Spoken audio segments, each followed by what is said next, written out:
Hello friends, I hope आप सब ठीक होंगे। इस वीडियो में हम डिस्कस करने वाले हैं टाइप्स ऑफ मैट्रिसेस और ये भी देखेंगे कि कब दो मैट्रिसेस इक्वल होते हैं। तो ये शुरू करने से पहले ये याद कर लेते हैं कि पिछली वीडियो में हमने क्या क्या डिस्कस किया था। हमने देखा था कि मैट्रिक्स क्या होती है, उसके बाद हमने ये देखा था ऑर्डर ऑफ अ मैट्रिक्स क्या होती है, और अगर हमें जर्नल एलिमेंट पता हो तो हम पूरी मैट्रिक्स कैसे निकाल सकते हैं। तो टाइप्स ऑफ मैट्रिक्स स्टार्ट करते हैं। सबसे फर्स्ट टाइप है कॉलम मैट्रिक्स। तो सबसे पहली टाइप है column matrix.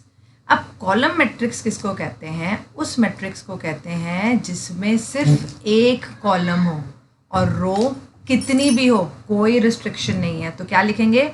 A matrix is said to be a column matrix. A matrix is said to be a column matrix if it has one column, यानी उसके पास कॉलम एक हो और रो कितनी भी हो, कोई रिस्ट्रिक्शन नहीं है। जैसे कि एक एग्जाम्पल लेते हैं। मैं एक मैट्रिक्स लिख रही हूँ। सपोज मैंने मैट्रिक्स लिखी कैपिटल ए और मैंने मैट्रिक्स लिखी 4 3 5। अब काउंट करो ज़रा कितनी रोज़ हैं। ये फर्स्ट रो, ये सेकंड रो, ये थर्ड रो। और कॉलम देखा तो सिर्फ एक, रो 1 2 3 और कॉलम एक। तो इसका ऑर्डर कितना हो गया? 3 रोज़ हैं, कॉलम एक है, तो इसका ऑर्डर हो गया 3 क्रॉस 1। तो जो ए है वो कौन है? एक मैट्रिक्स है। और मैं यहाँ लिखना भूल गई, कौन सी मैट्रिक्स है? कॉलम मैट्रिक्स है। This is a column matrix of order 3 cross 1. Second type row matrix. अब आपको नाम से ही पता चल चुका होगा कि जब कॉलम मैट्रिक्स उसको कहते हैं जिसमें एक कॉलम है, तो रो मैट्रिक्स किसको कहेंगे? बिल्कुल ठीक सोच रहे हो आप लोग। रो मैट्रिक्स उसको कहेंगे जिसमें एक रो है। तो क्या लिखेंगे? A matrix is said to be a row matrix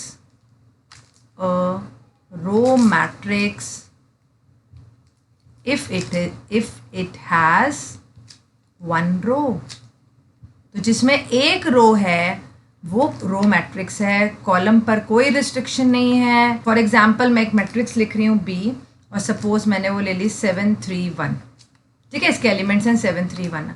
अब रो कितनी है? सिर्फ एक, लेकिन कॉलम 1 2 और 3। तो इसका ऑर्डर कितना हो गया? 1 रो, पहले रो लिखते हैं और फिर कॉलम। तो इसका ऑर्डर है 1 क्रॉस 3। तो बी कौन होगी? इस बार नहीं मैं भूलूंगी, ये एक रो मैट्रिक्स है क्योंकि इसमें एक रो है और इसका ऑर्डर कितना है? 1 क्रॉस 3। यानी अगर सेकेंड पोजिशन पर 1 है तो वो कॉलम है क्योंकि कॉलम एक है, और अगर फर्स्ट पोजिशन पर 1 है ऑर्डर में तो वो रो मैट्रिक्स है। तो ये तो बात होगी भाई पहली दो टाइप्स की, बड़ी आसान सी टाइप्स थी, कॉलम मैट्रिक्स और रो मैट्रिक्स। अब हमने क्या देखा था लास्ट वीडियो में?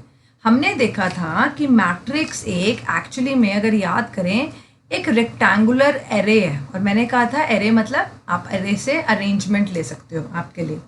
तो रेक्टेंगुलर एरे है यानी कुछ रोज हैं, कुछ कॉलम्स हैं। ठीक है, तो रेक्टेंगुलर ए है तो मतलब दिखने में भी मैट्रिक्स एक रेक्टेंगल टाइप की बनती है ना, कुछ रोज हैं कुछ कॉलम्स हैं। लेकिन अगर हमने प्रॉपर्ली डिफाइन करना हो कि स्क्वायर मैट्रिक्स क्या है, तो इसके साथ साथ हम ये भी डिफाइन करेंगे कि रेक्टेंगुलर मैट्रिक्स क्या है। तो square matrix and rectangular matrix मैं इकट्ठे ही डिफाइन कर रही हूँ, एंड रेक्टेंगुलर मैट्रिक्स। तो हम एक मैट्रिक्स ले लेते हैं। सपोज मैंने मैट्रिक्स ली, अ मैट्रिक्स, सपोज उसका ऑर्डर है m क्रॉस n। क्या ऑर्डर है? m cross n। इस मैट्रिक्स को हम स्क्वायर मैट्रिक्स कब कहेंगे? इस square matrix if m is equal to n, and rectangular matrix if m is not equal to n। तो बड़ी सिंपल सी बात है कि अगर मैंने एक मैट्रिक्स ली और उसका ऑर्डर है m क्रॉस n। m इसमें क्या है? रोज हैं, n क्या है? कॉलम्स हैं। तो अगर भाई m और n बराबर हैं तो वो बनेगी square matrix. Sorry, rectangular matrix तब बनेगी जब m और n इक्वल नहीं है। तो अगर m और n बराबर है यानी number of rose number of columns के इक्वल है। m क्या है? नंबर ऑफ रोज, और n क्या है? Number of columns. अगर ये दोनों इक्वल हैं तो वो स्क्वायर बनेगी, और अगर वो दोनों इक्वल नहीं हैं तो उसे क्या कहा जाता है? Rectangular matrix. इसकी भी हम एग्जाम्पल से बात करते हैं। फॉर एग्जाम्पल, अगर C मैं एक मैट्रिक्स लिख रही हूँ, हमने देखा था कि मैट्रिसेस को हमेशा कैपिटल लेटर से डिनोट करते हैं। तो एक मैं मैट्रिक्स लिख रही हूँ, फर्स्ट रो है 1 2, सेकेंड रो है 4 5 और थर्ड रो है 2 7। अब कितनी रोज हैं काउंट करो, 1 2 3 रोज एंड 2 कॉलम्स। तो इसका ऑर्डर कितना हो गया? पहले रो लिखते हैं और फिर कॉलम लिखते हैं। 3 क्रॉस 2, तो ये मेरा m है और ये मेरा n है, और हमें दिख रहा है कि m और n बराबर नहीं है। तो ये क्या हुई? This is a rectangular matrix. जिस भी मैट्रिक्स में नंबर ऑफ रोज और कॉलम्स बराबर नहीं होते वो रेक्टेंगुलर मैट्रिक्स है। तो सारी मैट्रिसेस रेक्टेंगुलर तो होंगी, बस अगर m और n इक्वल हो जाएंगे तो उनको स्क्वायर बोल देते हैं। तो सेकेंड एक और एग्जाम्पल लेते हैं, D। अगर मैं मैट्रिक्स ये लूँ 1 2 4, ये फर्स्ट रो, सेकेंड रो है 5 6 2 और 1 -1 1। अब कितनी रोज हैं काउंट करो, 1 2 3। कितने कॉलम्स हैं? 1 2 3। तो इसका ऑर्डर है 3 क्रॉस 3। तो ये हमारा m है और ये n है, और हम देख रहे हैं कि m n के इक्वल है। तो ये मैट्रिक्स क्या होगी? D is a square matrix. तो अगर आपके पास m और n इक्वल है तो स्क्वायर मैट्रिक्स, ठीक है। m और n इक्वल मतलब number of rose number of columns के, और अगर m और n इक्वल नहीं है तो रेक्टेंगुलर मैट्रिक्स। क्लियर? ठीक है, तो अब हमें समझ में आ गया कि ये एक स्क्वायर मैट्रिक्स है, और बाकी अगर स्क्वायर नहीं है तो वो रेक्टेंगुलर ही होगी। तो हम रेक्टेंगुलर बार बार नहीं बोलते, जब स्क्वायर होती है तो उसे ही बोलते हैं। और एक और ख़ास बात, जैसे हमने लिखा D स्क्वायर मैट्रिक्स है ऑफ ऑर्डर, मैं 3 क्रॉस 3 नहीं लिखूंगी, यहाँ लिखूंगी ये रेक्टेंगुलर मैट्रिक्स है ऑफ ऑर्डर। इसका ऑर्डर बताना पड़ेगा, रोज कितनी है कॉलम, लेकिन इसका ऑर्डर मैं 3 क्रॉस 3 की बजाय सिर्फ 3 लिखूंगी। अगर मैं एक ही चीज़ लिख रही हूँ इसका यही मतलब है कि उसकी दोनों चीज़ें बराबर हैं। तो हमारी तीसरी टाइप भी कवर होगी, square and rectangular. Rectangular actually में कोई टाइप नहीं है, सारी रेक्टेंगुलर ही होती हैं। स्क्वायर उसका एक पर्टिकुलर केस है कि भाई जब दोनों रोज और कॉलम्स का नंबर इक्वल हो जाए तो उसको स्क्वायर कहते हैं। जब स्क्वायर नहीं है तो रेक्टेंगुलर तो है ही है। तो नेक्स्ट आपकी टाइप है डायगोनल मैट्रिक्स। लेकिन इस टाइप को डिस्कस करने से पहले मैं एक चीज़ और डिस्कस करना चाहूँगी, और उसे कहते हैं डायगोनल एलिमेंट्स। तो पहले हम ये देखते हैं कि डायगोनल एलिमेंट्स क्या होती है। तो फोर्थ टाइप अभी रुक जाते हैं, पहले डायगोनल एलिमेंट्स देखते हैं। सबसे पहली बात, डायगोनल एलिमेंट्स सबसे इंपॉर्टेंट बात, हर जगह नहीं होते। डायगोनल एलिमेंट्स सिर्फ स्क्वायर मैट्रिक्स में होते हैं। सबसे इंपॉर्टेंट बात है कि अगर आपके पास एक स्क्वायर मैट्रिक्स है तो उसके डायगोनल एलिमेंट्स होंगे। अगर मैट्रिक्स स्क्वायर नहीं है तो ऑब्वियसली रेक्टेंगुलर ही होगी। तो हम रेक्टेंगुलर बोल नहीं रहे, बस इतना पता है कि m और n इक्वल नहीं है। तो अगर कोई मैट्रिक्स स्क्वायर नहीं है तो वो ऑब्वियसली रेक्टेंगुलर होगी, तो उसमें डायगोनल एलिमेंट्स नहीं होते। तो बात करते हैं कि अब होते क्या हैं diagonal elements. Square matrix, suppose मैंने कैपिटल A एक स्क्वायर मैट्रिक्स ली और उसकी एंट्रीज हैं AIJ। हमने देखा था जनरल फॉर्म में हम मैट्रिक्स को ऐसे लिखते हैं, और सपोज इसका ऑर्डर है m क्रॉस m, तो इसमें m रोज हैं और n कॉलम्स हैं। तो जिन जिन वैल्यूज़ के लिए जोन सी AIJs हैं जिनके लिए I और J इक्वल होते हैं, जैसे कि A11 आएगा, A22 आएगा क्योंकि इसका ऑर्डर m क्रॉस n है, A33 आएगा, ऐसे ही AMM आएगा। तो जो एलिमेंट्स में नंबर ऑफ रो, जो रो का नंबर है और कॉलम का नंबर है वो सेम होता है, उन्हें क्या कहा जाता है, यानी वो AIJ जहाँ I और J इक्वल हैं उन्हें कहा जाता है डायगोनल एलिमेंट्स। जैसे कि एक एग्जाम्पल लेके बात करते हैं। एग्जाम्पल अभी हमने ऊपर लिखा था, ये जो D मैट्रिक्स थी ये कैसी मैट्रिक्स है, ये स्क्वायर मैट्रिक्स है। तो अगर आप ध्यान से देखो, इसका ये एलिमेंट है A11, ये एलिमेंट है A22 और ये एलिमेंट है A33। क्यों? क्योंकि हम जर्नल मैट्रिक्स यही लिखते हैं ना पोजीशन के हिसाब से। ये first row first column, first row second column, first row third column, फिर second row first column, second row second column, second row third column, फिर third row first column, third row second column, third row third column. ये हमने last video में अच्छे से देखा था कि जर्नल मैट्रिक्स को कैसे लिखते हैं। तो जो ये एलिमेंट्स हैं इन पोजीशंस पर बैठे हुए हैं वो यहाँ कौन है, 1 6 1। तो 1 6 और 1 are diagonal elements of matrix D. तो जो मैंने ऊपर आपको एग्जाम्पल दिया था उस मैट्रिक्स में मैंने आपको डायगोनल एलिमेंट्स बता दी, यानी जो यहाँ एग्जिस्ट कर रहे हैं। लेकिन अगर मैं इस मैट्रिक्स की बात करूँ, ये स्क्वायर मैट्रिक्स नहीं है तो इसमें डायगोनल बनता ही नहीं। सिर्फ ये 2 एंट्रीज नहीं मैं ले सकती, तीसरी है ही नहीं। A11 है, A22 है, लेकिन A33 तो मिसिंग है क्योंकि ये स्क्वायर मैट्रिक्स नहीं है। तो इस केस में डायगोनल एलिमेंट्स होते ही नहीं। तो अब हमें डायगोनल एलिमेंट्स पता चल गए हैं और ये भी पता चल गए हैं कि वो सिर्फ कहाँ होते हैं, स्क्वायर मैट्रिक्स में। तो हम अपनी फोर्थ टाइप डिफाइन करते हैं कि ये डायगोनल मैट्रिक्स क्या होता है। डायगोनल मैट्रिक्स, हाँ जी, डायगोनल मैट्रिक्स क्या होती है। पहली बात वो स्क्वायर होनी चाहिए। अ स्क्वायर मैट्रिक्स, पहली बात एक स्क्वायर मैट्रिक्स लेनी है इन विच, कैसी स्क्वायर मैट्रिक्स लेनी है, all non diagonal, non diagonal का मतलब जो डायगोनल पर नहीं है, elements are zero. All non diagonal elements are zero. अब इसका क्या मतलब है, वो मैट्रिक्स, वो स्क्वायर मैट्रिक्स जिसके अंदर जो भी एलिमेंट डायगोनल पर नहीं है बस वो ज़ीरो हो। एग्जाम्पल से बात करते हैं। फॉर एग्जाम्पल मैं एक मैट्रिक्स लिखूं कैपिटल ए, और वो मैट्रिक्स लिखी मैंने, एक ही एलिमेंट लिखा।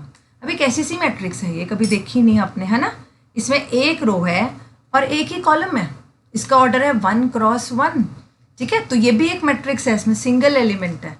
यहाँ मैं एक और मैट्रिक्स लिखूँ बी, और मैंने क्या किया, इसके डायगोनल वाले एलिमेंट्स यानी कि A11 और A22 की तो वैल्यू लिख दी और बाकियों को ज़ीरो रख लिया। सिमिलरली सी, मैंने एक और मैट्रिक्स ली, सपोज इस यहाँ पर -2 है, नेक्स्ट 2 एलिमेंट ज़ीरो, यहाँ 0, यहाँ 4 है, यहाँ 0 0 0 5।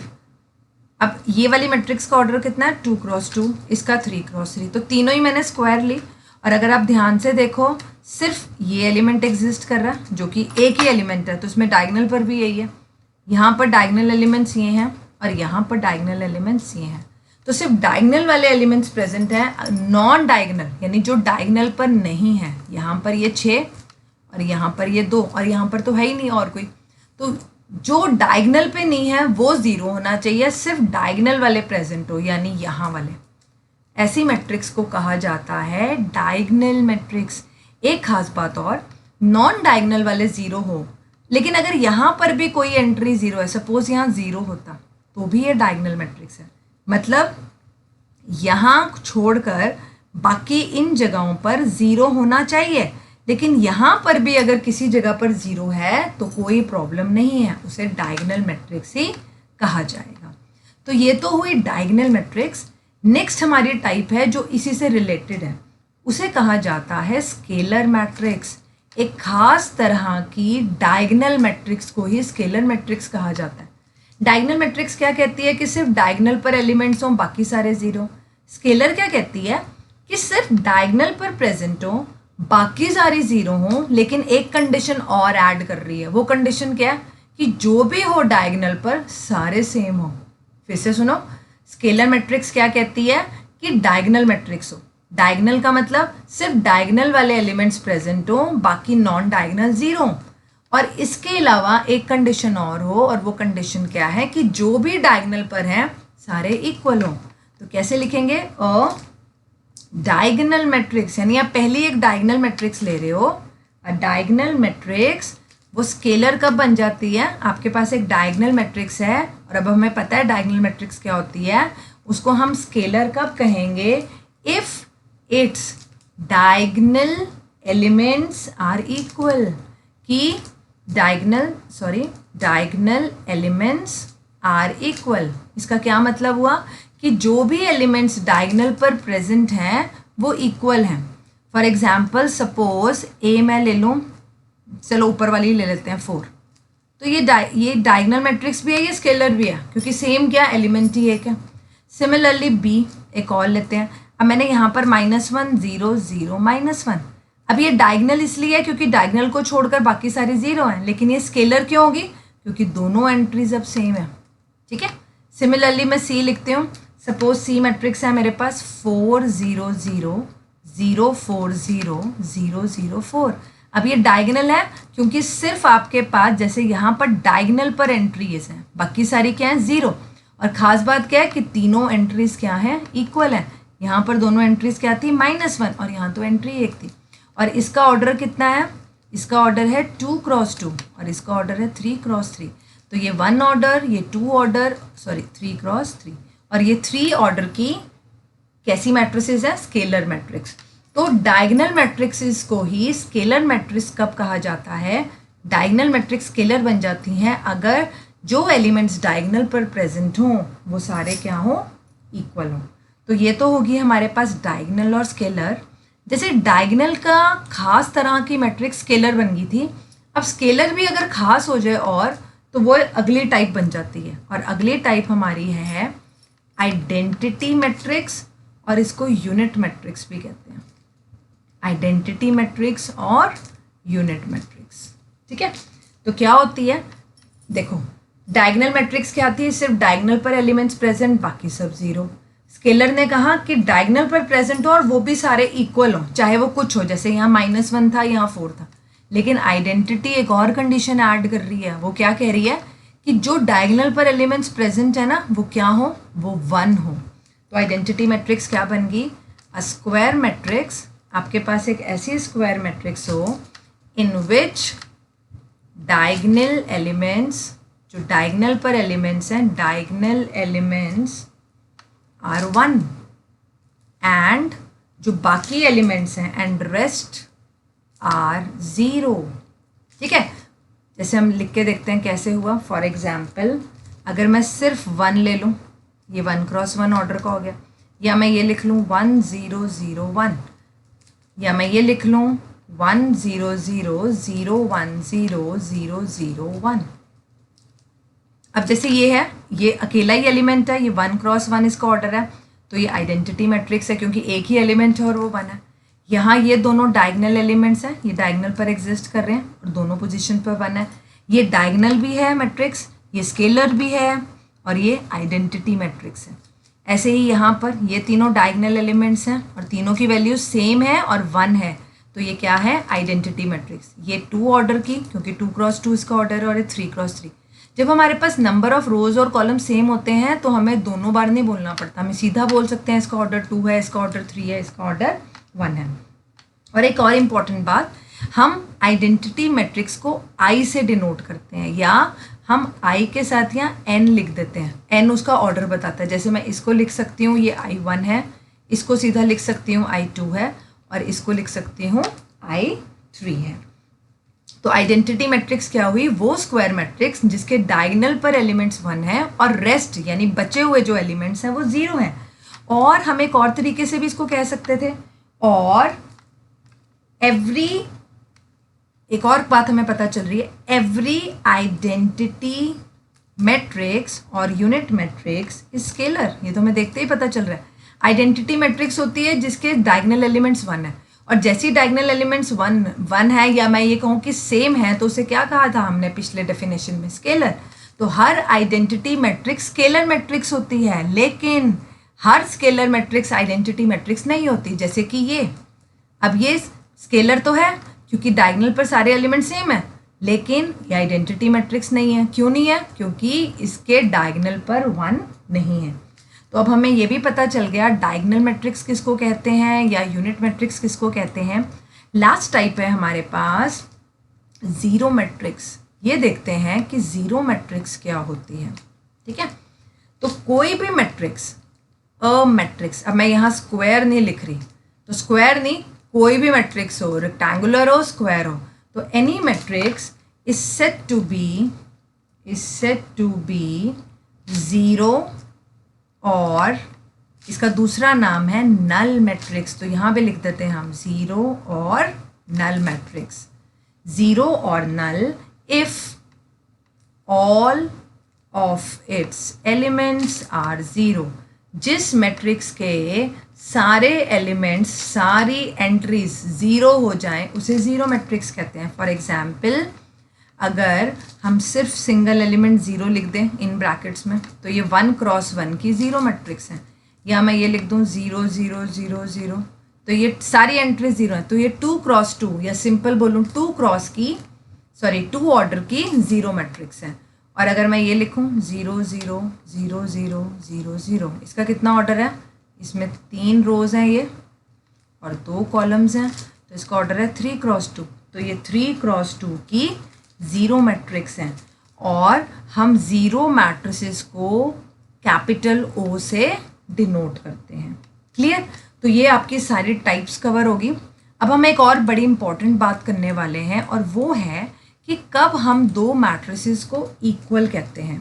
ठीक है, अब इक्वालिटी ऑफ मैट्रिसेस पढ़नी है हमने. Equality of matrices. देखो इक्वल, आपको मैंने दो मैट्रिसेस दी और मेरा क्वेश्चन है क्या ये इक्वल है. पहली बात, इक्वल की बात तो बाद में होगी. पहले हम ये सोचते हैं क्या वो कंपेरेबल है, कि हम सोच भी सकते हैं ये एक दूसरे के पास आ सकते हैं. तो एक बात ध्यान रखनी है, वही दो मैट्रिसेस को हम सोच सकते हैं कि वो इक्वल होंगी अगर वो कंपेरेबल है. और कंपेरेबल का मतलब होता है कि उनका ऑर्डर सेम हो. तो अगर हम स्टार्ट करते हैं कि कब होंगी दो मैट्रिसेस इक्वल. दो मैट्रिसेस ले लेते हैं. पहली मैट्रिक्स का नाम मैंने रख लिया A और उसको मैं डिनोट कर रही हूँ AIJ से. और सेकेंड मैट्रिक्स ले ली मैंने B और उसके जर्नल एलिमेंट को मैं डिनोट कर रही हूँ BIJ से. कब कहेंगे कि ये दोनों मैट्रिसेस इक्वल हैं? These are said to be equal, कि ये दोनों बराबर हैं. तब कहेंगे अगर दो बातें फुलफिल हो जाएं. अब वो दो बातें क्या? पहली बात तो वो दोनों मैट्रिसेस कंपेरेबल हों. कंपेरेबल का मतलब उनका ऑर्डर सेम हो. They are of same order. ठीक है, सपोज मैं आपको एक मैट्रिक्स दूं A और मैंने बोली 1 2 4 3, यानी इसका ऑर्डर है 2x2. और B मैंने एक मैट्रिक्स लिखी 1 4 0 1 2 3, इसका ऑर्डर है, इसमें 3 रोज़ हैं और 2 कॉलम हैं. और मेरा क्वेश्चन है कि क्या A B के बराबर है. तो आप देखते ही कहोगे भाई नहीं हो सकते ये दोनों बराबर. क्यों नहीं हो सकते? इनका ऑर्डर ही सेम नहीं है. मैं एलिमेंट्स तो बाद में देखूंगी, पहले एलिमेंट्स तो मैंने देखने ही नहीं. पहले अगर मान लो सपोज मैं आपको ये एलिमेंट्स भी ना दूं, सपोज आपको एलिमेंट्स नहीं पता, सिर्फ इतना पता है कि A का ऑर्डर 2x2 है और इसके एलिमेंट्स भी ना बताऊं और सिर्फ इतना बोलूं कि B का ऑर्डर 3x2 है, क्या A B के बराबर है? आप कहोगे नो. क्यों? ऑर्डर ही सेम नहीं है, तो आगे तो सोच ही नहीं सकते.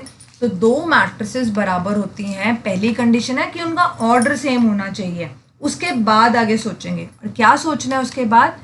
ईच एलिमेंट, हर एलिमेंट जो A का है यानी पहली मैट्रिक्स का, वो इक्वल हो. किसके इक्वल हो? To corresponding element of B. अब इसका क्या मतलब है? कॉरस्पॉन्डिंग वर्ड का क्या मतलब है? इसका मतलब ये है कि A के अंदर जो एलिमेंट जिस पोजीशन पर बैठा है, बी मैट्रिक्स में उस पोजीशन पर जो बैठा है वो उसका कॉरस्पॉन्डिंग एलिमेंट है. यानी हम इसको कैसे लिख सकते हैं कि हर AIJ BIJ के बराबर हो और ये चीज़ हर IJ के लिए हो. ठीक है, अगर आप A11 की बात कर रहे हो तो वो B11 के, A11 की बात कर रहे हो तो वो B11 के बराबर हो. सपोज आप A32 की बात कर रहे हो तो वहाँ जो थर्ड रो और सेकंड कॉलम में बैठा है वो उसके बराबर हो, जिसको हम B32 कहते हैं. अगर A22 उठाया है तो वो B22 के बराबर हो. सेकेंड रो सेकेंड कॉलम का एलिमेंट है जो कैपिटल A का, वो कैपिटल B के second row second column element जिसको हम B22 से डिनोट कर रहे हैं उसके बराबर हो. इसको कहा जाता है कॉरस्पॉन्डिंग एलिमेंट. तो कॉरस्पॉन्डिंग एलिमेंट्स इक्वल हो, पहली बात ऑर्डर सेम हो, कॉरस्पॉन्डिंग एलिमेंट्स इक्वल हो, तो मैट्रिसेस क्या हो जाती हैं? इक्वल. अब ये कंसेप्ट हमें समझ में आ गया और इस कंसेप्ट के ऊपर क्या न्यूमेरिकल्स आते हैं पेपर में वो देखते हैं. फर्स्ट एग्जाम्पल है हमारा. फर्स्ट एग्जाम्पल, सपोज इफ एक मैट्रिक्स दी आपको A + B 2 5 AB, ये एक मैट्रिक्स है और वो मैट्रिक्स किसके इक्वल दी हुई है? 6 2 5 8. ठीक है, ये दोनों मैट्रिक्स आपको इक्वल दी हुई हैं. आपने जो मिसिंग टर्म्स हैं A और B उनकी वैल्यूज निकालनी है. तो find the values of A and B। ठीक है, अब कैसे करें इसको? हमें पता है कि अगर दो मैट्रिसेस इक्वल होती हैं तो क्या होता है, उनके ऑर्डर सेम होते हैं। ऑर्डर तो हमें दिख रहा है, इसका ऑर्डर भी 2 क्रॉस 2 है और इसका ऑर्डर भी 2 क्रॉस 2 है। तो मैट्रिसेस आर इक्वल, ऑर्डर्स हमने देख लिए तो कॉरस्पॉन्डिंग एलिमेंट्स भी इक्वल होंगे। मैट्रिसेस आर इक्वल, सो उनके कॉरस्पॉन्डिंग एलिमेंट्स को आप कंपेयर कर सकते हो। सो comparing corresponding elements. Corresponding elements का मतलब जो दोनों मैट्रिसेस में सेम जगह पर, सेम पोजीशन पर बैठे हैं। तो सबसे पहली पोजीशन इसमें किसकी है? A प्लस बी की, और यहाँ उसकी जगह पर कौन बैठा है? 6। ठीक है, तो A प्लस बी किसके बराबर हो गया? 6। नेक्स्ट है हमारे पास 2 के इक्वल है, इसको तो लिखने का कोई फ़ायदा ही नहीं है। नेक्स्ट 5 के इक्वल है, और यहाँ ए बी बैठा है लास्ट में, और यहाँ 8 बैठा है। तो एक इक्वेशन यहाँ से बनी और दूसरी इक्वेशन बनी A B is equal to 8। अब हमारे पास एक बात हमेशा आप ध्यान रखना, जितने अननोन्स हैं, अननोन्स क्या होते हैं? जिनकी वैल्यू आपने निकालनी होती है। अननोन्स मतलब जो हमें पता नहीं है, पता करने हैं। ठीक है, जितने अननोन्स हैं आपके पास हमेशा क्वेश्चन में उतनी इक्वेशंस तो मिनिमम आएंगी। ठीक है, कम से कम उतनी इक्वेशंस आएंगी। तो यहाँ पर 2 चीज़ें निकालनी है, तो आपके पास 2 इक्वेशंस आ गई, और इन दोनों वेरिएबल्स, इस टाइम ए और बी वेरिएबल्स हैं, इनमें ये जो 2 इक्वेशंस हैं इनको आपने सॉल्व करना है। सॉल्व आपकी मर्जी है, आप कैसे भी कर सकते हो। एलिमिनेशन मेथड से आप यहाँ से b की वैल्यू निकालो, चाहे a की निकालो, दूसरे में पुट करो, आंसर आ जाएगा। तो देखते हैं मैं कैसे कर रही हूँ। हम सेकंड से आप a की भी वैल्यू निकाल सकते हो, b की भी। मैं b की निकाल रही हूँ। b की वैल्यू कितनी आती है? 8/8। इस वैल्यू को पुट कर दो फर्स्ट में। जब आप पुट करोगे फर्स्ट में क्या बनेगा? a plus 8/a is equal to 6। LCM ले लो। एलसीएम कितना आ जाएगा? a स्क्वायर प्लस 8, और इधर क्या है? 6। क्रॉस मल्टीप्लाई कर देते हैं। a square plus 8 is equal to 6a। Next आप 6a को इधर ले आओ। अब आपके पास एक क्वाड्रेटिक आ गई। अब आप मिडल टर्म स्प्लिटिंग से भी कर सकते हो और डिस्क्रिमिनेंट से भी। तो मैं इसको कर रही हूँ मिडल टर्म स्प्लिटिंग से। आपको जो कन्वीनियंट लगा हो आप उससे कर सकते हो। तो ऐसे 2 नंबर्स जिनको मल्टीप्लाई कर 8 आए और प्लस माइनस करने पर -6 आए, तो मैं वो नंबर्स ले रही हूँ। एक ले रही हूँ 4 और एक ले रही हूँ 2। तो -4 -2 -6 हो जाएगा, और जब मल्टीप्लाई करेंगे -4 और -2 को तो +8 आ जाएगा। ठीक है, तो -6a की जगह मैंने ये लिख दिया। अब फर्स्ट 2 टर्म्स में से a कॉमन आ रहा है और लास्ट 2 टर्म्स में से -2 कॉमन आ रहा है। अब आप क्या कॉमन ले सकते हो इसमें से? a-4, और साथ में क्या आ गया? a-2। यहाँ से आपके पास a की 2 वैल्यूज़ आ गई। अब b आपके पास ये था। अगर आप a को 4 लेते हो तो इस रिलेशन से b क्या है? 8/4 यानी 2। और अगर आप a को 2 लेते हो तो b कितना आ जाएगा? 8/2 4। तो आपके पास आंसर क्या आ गया? a4 b2, ये पहला आंसर, और दूसरा आंसर a2 b4। तो ये ए बी की वैल्यूज़ आप ले सकते हो सच दैट गिवन मैट्रिसेस क्या हो जाएंगी? इक्वल। एक और एग्जाम्पल करते हैं इसी टाइप का, जहाँ आपको 2 मैट्रिसेस इक्वल दी हुई हैं। इफ़ x + 3, ये फर्स्ट रो लिख रही हूँ मैं, z + 4, 2y - 7, -6, a-1, 0, b-3, -21 and 0। ये एक मैट्रिक्स दी हुई है, और ये मैट्रिक्स किस मैट्रिक्स के इक्वल है? यहाँ जो दूसरी मैट्रिक्स है वो है 0, 6, 3y - 2, -6, -3, 2c + 2 and 2b + 4, -21 and 0। ये दिया हुआ है आपको, और आपने क्या करना है? फाइंड मिसिंग टर्म्स, यानी x, y, z, a, b और c, ये 6 वैल्यूज़ निकालनी है। क्वेश्चन दिखने में जितना लंबा दिख रहा है बहुत आसान। तो देखते हैं कैसे करेंगे। अब मैट्रिसेस इक्वल दी हैं, कब होती हैं इक्वल? ऑर्डर तो सेम है ही है, हमें दिख रहा है दोनों तरफ 3 क्रॉस 3 की मैट्रिसेस हैं, 3 रोज 3 कॉलम, इधर भी 3 रोज और 3 कॉलम। ठीक है, तो अब क्या करते हैं? मैट्रिसेस जैसे पहले क्वेश्चन में लिखा था हमने सॉल्यूशन में, मैट्रिसेस आर इक्वल, तो ऑर्डर तो नज़र आ रहा है, लिखने की ज़रूरत नहीं है। Comparing corresponding elements, comparing corresponding elements, corresponding elements क्या होते हैं? जो सेम जगहों पर बैठे हुए हैं दोनों में। तो सबसे पहले यहाँ पर है x+3, यहाँ क्या है 0, तो पहली इक्वेशन आ गई x+3 इज इक्वल टू 0। अगली पोजीशन देखते हैं। नेक्स्ट पोजीशन है हमारे पास z+4 और इधर क्या है 6, तो z+4 इज इक्वल टू 6। उससे नेक्स्ट हमारे पास क्या है 2y-7 और इधर है 3y-2, 2y-7 3y-2, ये तीन इक्वेशंस बन गई। नेक्स्ट यहाँ कितना है -6, यहाँ भी है -6, तो -6 इज इक्वल टू -6 लिखने की ज़रूरत नहीं है। नेक्स्ट है यहाँ पर a-1 और यहाँ क्या है -3, तो a-1 is equal to -3। Next है हमारे पास यहाँ पर है 0 और यहाँ पर है 2c+2, तो 0 इज इक्वल टू 2c+2। उससे नेक्स्ट है हमारे पास b-3 और 2b+4, b-3 और उधर है, ये मैं वो सेम कर रही हूँ जिनकी पोजीशन सेम है। उससे नेक्स्ट -21 लिखने की ज़रूरत नहीं है, 0 0। तो अब आप ध्यान से देखो, आपके पास 6 अननोन थे। अननोन क्या होते हैं? जिनकी वैल्यू निकालनी है। और आपके पास 6 इक्वेशंस आ गई, ये फर्स्ट, ये सेकेंड, ये थर्ड, ये फोर्थ, ये फिफ्थ और ये सिक्स्थ। इन 6 इक्वेशंस को एक एक करके देखते हैं। आपके पास 6 की 6 क्वांटिटीज़ की वैल्यू आ जाएगी।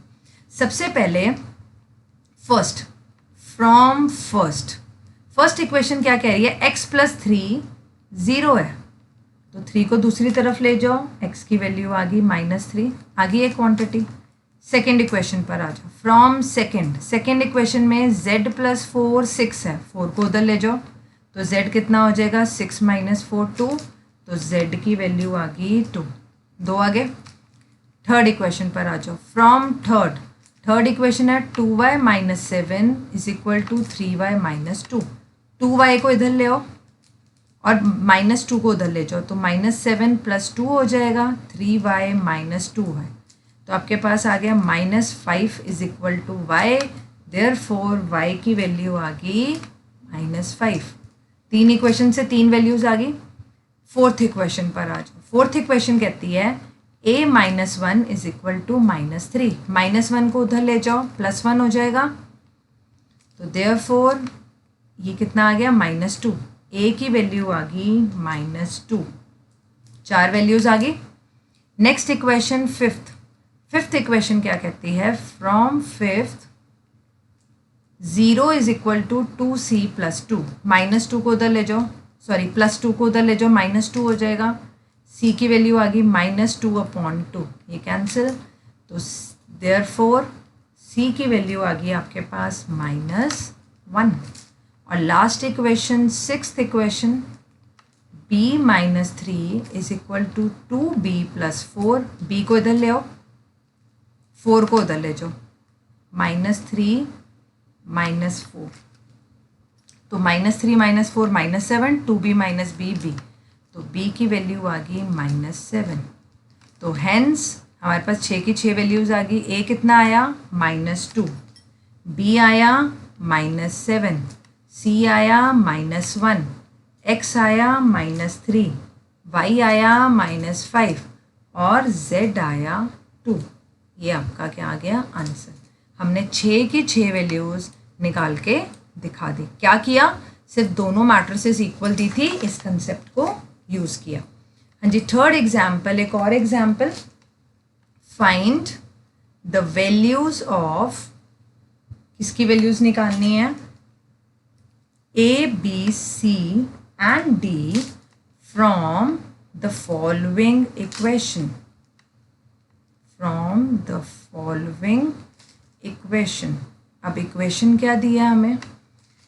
यहाँ एक मैट्रिक्स लिखी हुई है, उसकी एंट्रीज हैं 2a + b, a - 2b, और सेकेंड है रो 5c - d, 4c + 3d, और इस तरफ है एंट्रीज हैं 2a plus B, a minus 2b, 5c minus D, 4c plus 3d। और इस तरफ एक मैट्रिक्स है, उसकी एंट्रीज हैं 4 माइनस 3 फर्स्ट रो में और 11 और 24 सेकेंड रो में। तो हमने क्या निकालना है, ए बी सी डी निकालना है। स्टार्ट करते हैं। अब मैट्रिसेस इक्वल है तो हम क्या लिखेंगे, मैट्रिसेस आर इक्वल, क्योंकि दोनों तरफ आपको ये तो दिख ही रहा है कि ऑर्डर क्या है, सेम है, तो लिख लेते हैं matrices are equal, so equating भी लिख सकते हो या comparing, so equating corresponding entries या कॉरस्पॉन्डिंग एलिमेंट्स, आप कुछ भी लिख सकते हो। अब कॉरस्पॉन्डिंग एंट्रीज देखते हैं। यहाँ पर सबसे पहले क्या है 2a प्लस बी और यहाँ पर क्या है 4, तो 2a प्लस बी आ गया 4 और ये है आपकी फर्स्ट इक्वेशन। यहाँ क्या है a माइनस 2b और यहाँ माइनस 3, a माइनस 2b और ये है माइनस 3, ये आ गई सेकेंड इक्वेशन। थर्ड इक्वेशन आई 5c माइनस डी, यहाँ से क्या लिया 5c माइनस डी और यहाँ क्या है 11, ये आ गई थर्ड इक्वेशन। और fourth equation 4c plus 3d, 4c plus 3d और यहाँ से कितना है 24, ये आ गई फोर्थ इक्वेशन।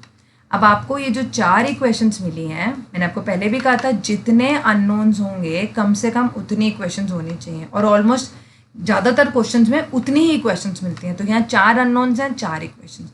अब आपने किसी तरह इनको सॉल्व कर कर ए बी सी डी निकालना है। अगर हम ध्यान से देखें तो जो पहली दो हैं उनमें ए बी है और बाद की दो में सी डी हैं, तो हम पहली दो सॉल्व करेंगे ए और बी आएगा और लास्ट की दो सॉल्व करेंगे सी और डी आएगा। अब ये सॉल्व आप किसी भी तरीके से कर सकते हो, आप किसी को भी एलिमिनेट कर सकते हो। जैसे कि मैं क्या कर रही हूँ, मल्टीप्लाई सेकेंड इक्वेशन बाय 2। क्यों मल्टीप्लाई कर रही हूँ, क्योंकि ये 2 बन जाएगा एंड फिर उसको सब्ट्रैक्ट कर दूंगी फर्स्ट से। कैसे देखते हैं। सबसे पहले मैंने first equation as it is लिख दी और सेकेंड इक्वेशन को 2 से मल्टीप्लाई कर दिया, तो ये 2a हो गया, ये -4b हो गया और ये -6 हो गया। अब आपने छोटी क्लासेस में करा होगा, सब्ट्रैक्ट करते हुए साइन चेंज हो जाते हैं, ये कैंसिल हो गया, ये कितना आ गया 5b और ये 6 + 4 हो गया 10। इसका मतलब b की वैल्यू कितनी होगी 10/5, 5 2 = 10, तो आपके पास b की वैल्यू आ गई 2। इस b की वैल्यू को फर्स्ट या सेकंड किसी में भी पुट कर सकते हैं, मैं सेकंड में पुट कर रही हूँ। तो a - 2b, 2b की वैल्यू 2 = -3, तो यहाँ से a कितना आ गया हमारे पास -4 = -3, तो -3 4 उधर गया प्लस का, ये आ गया 1, तो देयरफॉर a की वैल्यू आ गई 1। तो पहली दो इक्वेशंस को सॉल्व कर कर a 1 और b कितना आ गया 2। अब इन दो इक्वेशंस की बारी है। इन दोनों इक्वेशंस में मैं क्या करने वाली हूँ, थर्ड इक्वेशन को 3 से मल्टीप्लाई करूँगी ताकि यहाँ क्या बन जाए 3d। क्या करना है हमने, मल्टीप्लाई, मैं यहाँ करके दिखा रही हूँ आपको,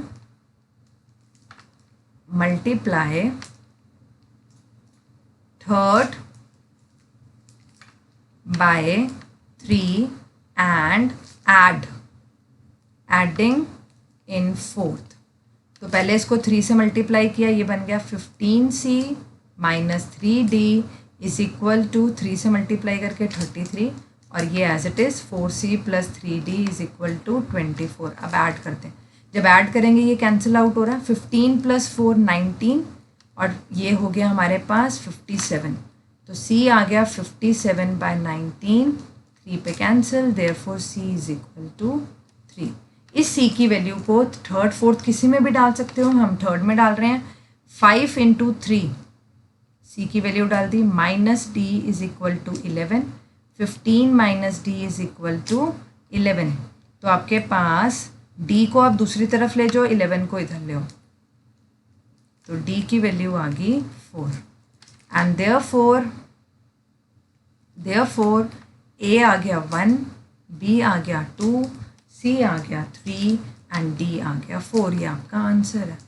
तो हमने ये देखा इस वीडियो में कि कौन कौन सी टाइप्स की मैट्रिसेस होती हैं और मैट्रिसेस इक्वल हैं, इसका क्या मतलब है और कैसे यूज़ करते हैं उसे न्यूमेरिकल्स में अननोन्स या मिसिंग टर्म्स को निकालने के लिए। Thank you for watching this video.